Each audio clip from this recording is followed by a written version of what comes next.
అధ్యక్ష, మరి మా కొమరంభీం జిల్లా ఆసిఫాబాద్ కాన్స్టిట్యుయెన్సీ మొత్తం కూడా ఆదివాసీ ప్రాంతం ఎక్కువ ఉంది. మొత్తం కూడా నా నియోజకవర్గంలో 10 మండలాలు ఉన్నాయి అధ్యక్ష.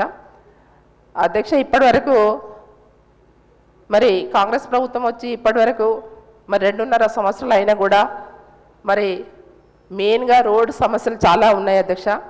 ఏదైతే ఆసిఫాబాద్ నుంచి ఉట్నూరు వరకు రోడ్డు చాలా ఇబ్బందికరమైన పరిస్థితి ఉంది అధ్యక్ష. రోజు యాక్సిడెంట్లు అవుతున్నాయి. మరి గతంలో కూడా మేము మన ఇన్ఛార్జ్ మంత్రి గారు సీతక్క గారు ఉన్నారు, ఆ రోజు కూడా మేము చెప్పడం జరిగింది. మరి ఆ రోడ్డు పూర్తిగా మరి రిన్యువల్ రీబీటీ చేయాలని కూడా మేము చెప్పడం జరిగింది అధ్యక్ష.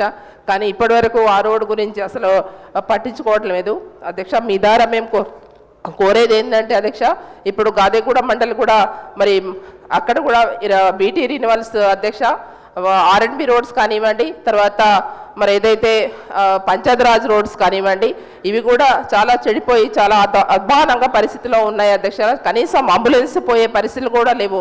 ఏదైతే గాదిగూడ మండలం నుంచి కూడా మారుగూడ నుంచి కొలమ్మ వరకు కూడా చాలా ఇబ్బందికర పరిస్థితి ఉంది. ప్రజలు చాలా ఇబ్బంది పడుతున్నారు. కాన్స్టిట్యుయెన్సీ అక్కడ ఏ ఎమ్మెల్యే ఉన్నారని కాదు, అధికార ఎమ్మెల్యేలకు ఒక రకంగా మరి ప్రతిపక్ష ఎమ్మెల్యేలకు ఒక రకంగా కాదు అధ్యక్ష. ప్రజలని దృష్టి పెట్టుకొని మీరు పనిచేయాలని మీ ద్వారా మరి ప్రభుత్వానికి కోరుతున్నాం అధ్యక్ష.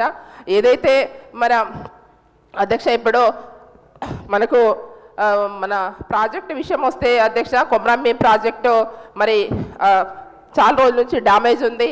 ఆ విషయం కూడా మంత్రి సీతక్క గారికి తెలుసు. మరి ఇప్పుడున్నవంటి ఇన్ఛార్జ్ మంత్రి గారికి కూడా మేము మీ ద్వారా తెలియజేస్తున్నాము. మరి కొమరంభీం ప్రాజెక్టు కూడా మరి డ్యామేజ్ అయ్యి ఇప్పటి వరకు పెండింగ్లో ఉంది. ప్రతి సంవత్సరం మరి ఈ ఒక 2 సంవత్సరాల నుంచి నీళ్ళు కూడా మొత్తం కూడా వదిలేస్తున్నారు.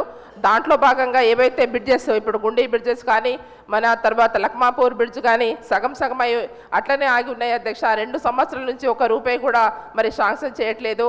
తర్వాత ఏదైతే అన్నారపల్లి బ్రిడ్జ్ కూడా అది కూడా శాంక్షన్ అయి ఉంది అధ్యక్ష. మేము ప్రతిసారి చెప్తున్నాం కానీ మరి ఇక్కడ అసెంబ్లీలో చెప్పినా కూడా మరి పట్టించుకోవట్లేదు అధ్యక్ష. మీ ద్వారా మరి ప్రభుత్వాన్ని కోరుతున్నాము చేయాలని, తక్షణమే తొందరగా ఏవైతే రిన్యువల్స్ బీటీ రిన్యువల్స్ మాత్రం పూర్తిగా చేయాలని మీ ద్వారా కోరుతున్నాం అధ్యక్ష. ఏదైతే మన గిరిజన ఆశ్రమ పాఠశాలలో పనిచేస్తున్నామంటే మరి సిఆర్టీల సమస్య వాళ్ళకు టైం స్కేల్ ఇవ్వాలని మరి వాళ్ళు కోరుతున్నారు అధ్యక్ష. ఎందుకంటే పాపం వాళ్ళకు ప్రతి నెల సాలరీస్ కూడా రావట్లేదు. 8 నెలల నుంచి సాలరీస్ పెండింగ్లో ఉన్నాయి అధ్యక్ష. వారికి కూడా ఇవ్వాలని కోరుతూ మరి ఇంకా చాలా సమస్యలు ఉన్నాయి అధ్యక్ష. అవి కూడా మీరు ఇప్పుడైతే మేము చెప్పిన సమస్యలు అయితే ఖచ్చితంగా మరి తొందరనే ఇక్కడ అసెంబ్లీలో మాట్లాడినా కూడా మేము అక్కడ కనీసం ఏ స్పందన లేదు. మరి ఇప్పుడు ఇన్ఛార్జ్ గారు మంత్రి గారు మరి జూపల్లి గారు ఉన్నారు, వారి దృష్టికి మీ ద్వారా తీసుకెళ్తున్నాము. ఇంకోటి అధ్యక్ష, ఏదైతే మాకు ఎమ్మెల్యేలో గెలిచిన తర్వాత మరి ఎక్కడ కూడా కాన్స్టిట్యుయెన్సీకి వెళ్ళినప్పుడు చాలా ఎమర్జెన్సీ మరి అక్కడ సమస్యలు ఉన్నప్పటికీ మాకు సిడిపి ప్రతి సంవత్సరం కూడా ఇచ్చేది అధ్యక్ష. మరి ఇక్కడ ఉన్న ఎమ్మెల్యేస్ అందరూ సభ్యులందరూ కూడా మరి మీరు ఎట్లా ఇస్తారనేది మాకు తెలియదు అధ్యక్ష. గతంలో ఇస్తుండే కాబట్టి ఇప్పుడు కూడా మీరు మరి సిడిపి నిధులు మాకు ఇవ్వాలని మీ ద్వారా మేము ప్రభుత్వాన్ని కోరుతున్నాం అధ్యక్ష. Thank you.